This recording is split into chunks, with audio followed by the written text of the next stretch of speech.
Hey guys, Jay here. So in this video today, I am recording the final wave of Simulacrum, and to be honest, I don't think that I will end this video before this thing even got killed.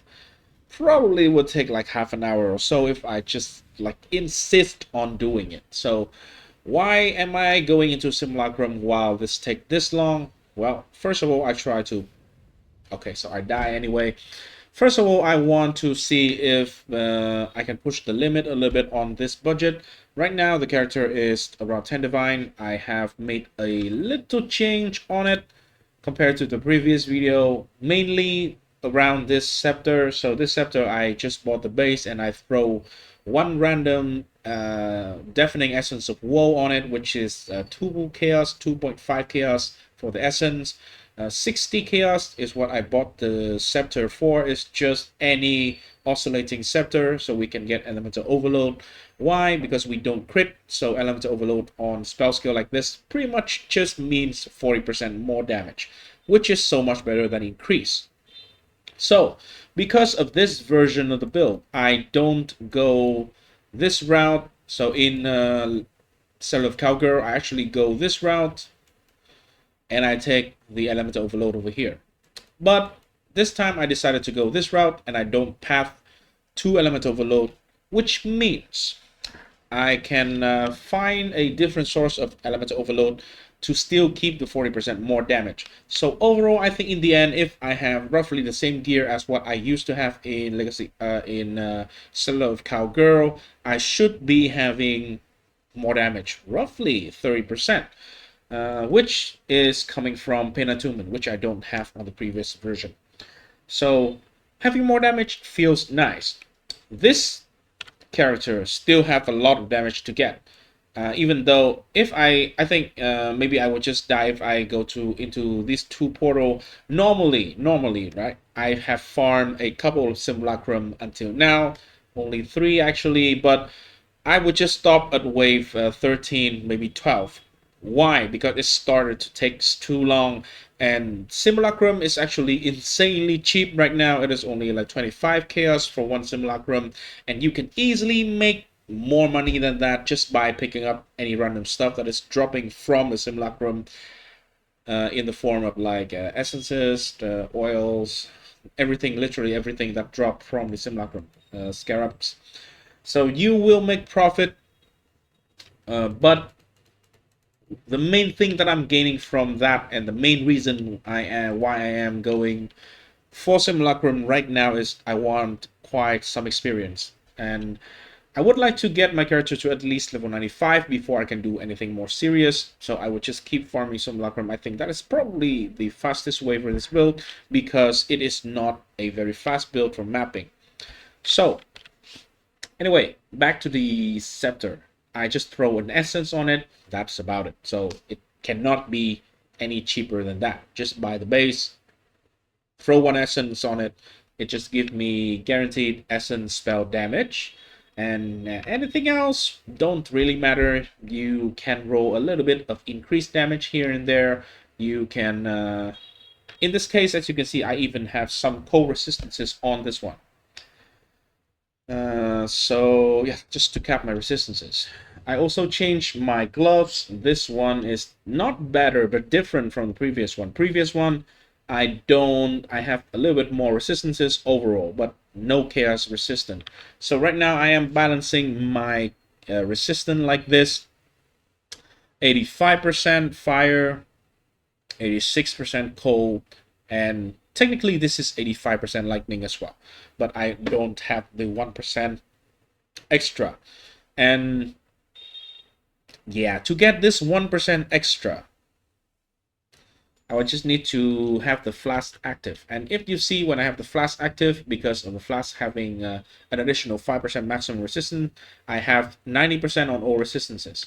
And with the flask up, I pretty much am capped on chaos resistant as well. 4 damage over time for chaos resistant, chaos damage over time. By the way, I always have 75% resist. So I think in terms of resistances, I am pretty happy with the current state of the character. And for physical mitigation, without any charges. I am standing literally here without any charges. Without flash up, I already have this much armor and this much mitigation. So 90% mitigation for physical is very easy. And by the way, we are having 50% of enemies' physical damage converted to fire. So whatever the POB is showing you in the number of physical max hit, it technically is double that amount, because the enemy's hits will always be cut in half. Half of the damage is going to be converted to fire, which is going to be reduced by 90%, and then reduced by 8 endurance charges times 4, so 32% less damage taken as well, after the 90% resistance. So just take a tiny amount of damage, fire damage, for the physical hit, and then the other half is going to be mitigated by 90% physical mitigation. So it is pretty good, pretty solid. So in terms of tankiness, well, I think I am relatively happy with it. To be honest, if I have more levels, I should probably get well, let me see. I should get 1-2 point and probably 1-2 as well. This is going to be 95. 95 will allow me to have one more jewel and then some more life.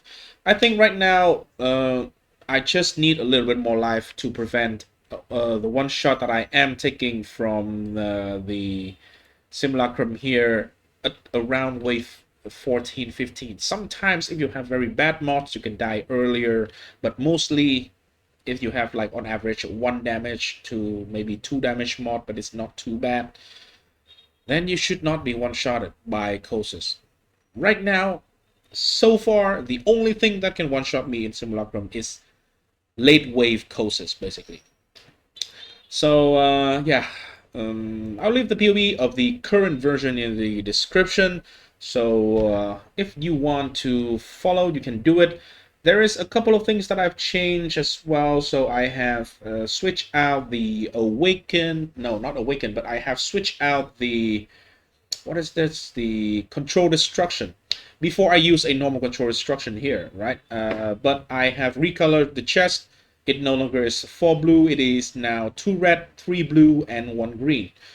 The best gems here are not even finished. So I want awaken added cold here. Ideally, eventually level 5, so we have +1 to level of supported skill gem, which is vortex of projection. Elemental focus here can go to level 5 as well, which is going to give another +1. The gem itself can go to level 20. Right now it is 19, and it can be corrupted to 21, so that is luck based. But anyway, we still have at least 3 level to this main gem for damage, at least. And then we have the exposure here for the fire panic. We have it at level 5, and we have a bunch of quality stuff that we can do on the gems as well, which is going to give some extra damage. The same thing go here for the Ice Nova Frostbow. I have actually, I think I got a very good steal here. This is 25 chaos. I bought it. It has a lightning resist, which I don't need, and I used the harvest crafting bench to change it to fire, which is one that I need. And then I also use this one because my previous helmet also has some cold resistance, so I need to craft it on the Scepter here to make up for it. At least this is the temporal situation. And I don't need a lot of suffix as we don't crit. We don't need crit chance for spell. We don't need crit multi. So suffix is actually very open. We don't need mana as well. Anyway, this helmet is really good. The only thing that is bad on it is it has some energy shield on it. It's not the end of the world, but I don't like it to the point where I don't quality it up intentionally. So I don't have some extra energy shield. Why? Because our stun threshold is based on energy shield, and I want to keep that number as low as possible, ideally below 150. So this is Ice Nova Frostbolt, Cold to Fire, cast when stun, and then let's focus. Eventually I would try to get this one to awaken and to focus as well, so it gives +1. So yeah, overall this those are going to be the upgrade that we can do. So this one can be also like conk effect for instead of critical strike. Critical strike technically make the crit more consistent, but hey, I don't think we need it. And last but not least, I changed up the slot, the gem on the gear a little bit, so it is slightly better and more manageable in more situations. So first of all, cast when stun is going to be linked to Purifying Flame here. This is to generate consecrated ground. You don't really need this one. Actually, I think that the best thing that you can put in here is probably Tornado of Elemental Turbulence or Firestorm of Pelting. Those two are duration spell which can continuously hit an area around the target, which means when you spawn Remnant or you have Penance mark on an enemy, if you have a duration spell that continuously hitting that enemy, it will always spawn more Remnant. So it will never stop. It will always just chase the target and just get more Remnants out. So it will continue to trigger more cast when stun. So yeah, that is like 100 chaos, and I don't want to invest into that, so I am using Purifying Flame. But just so you know, this should be Tornado of Elemental Turbulence, or at least Firestorm Pelting. I like Tornado more because it actually chased the enemy, right?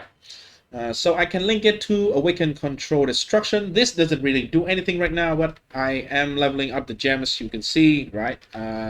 If we get it to level 5, either through leveling it up ourselves or buying it directly from the market, level 5, we corrupted, it's okay, just need level 5. It will give a nerf, which is a debuff we put on enemy, and they will take 10% more spell damage, which is 10% more damage, roughly. And Steel Skin, for guard skill, it can deal with bleeding as well. I don't want to use Immortal Coal, I just want to deal with bleeding, and this is free, very free way to deal with bleeding. So I do it. And Zealotry, Righteous Fire, Eternal Blessing. So Righteous Fire, I stopped putting it on cast when stun because this is technically only needed when we do heavy single target. So we put it on for some more damage. That's about it. It is one button press once and we can forget about it. So hey, worst case scenario is like a Righteous Fire build where you turn it on before every map. So that is everything I want to share in this video. Hopefully the next video is going to be finishing a Simulacrum run. Yeah, I do hope that. Maybe I will even drop this shield and instead use another weapon, because if you use 2 weapons you will have more damage. I don't know, maybe I would just use another shield. It can also give a little bit more damage, but it will be relatively a little bit more currency required. And yeah, all the currency I've found so far, I almost immediately just spent on upgrading character piece by piece, and yeah, it's improving. So thanks for watching, guys. I hope you enjoy. If you do, please leave a like and subscribe to the channel. I am very tired and really want to go to sleep right now. I just got back from work, night shift, and it's time for me to go to sleep. So peace.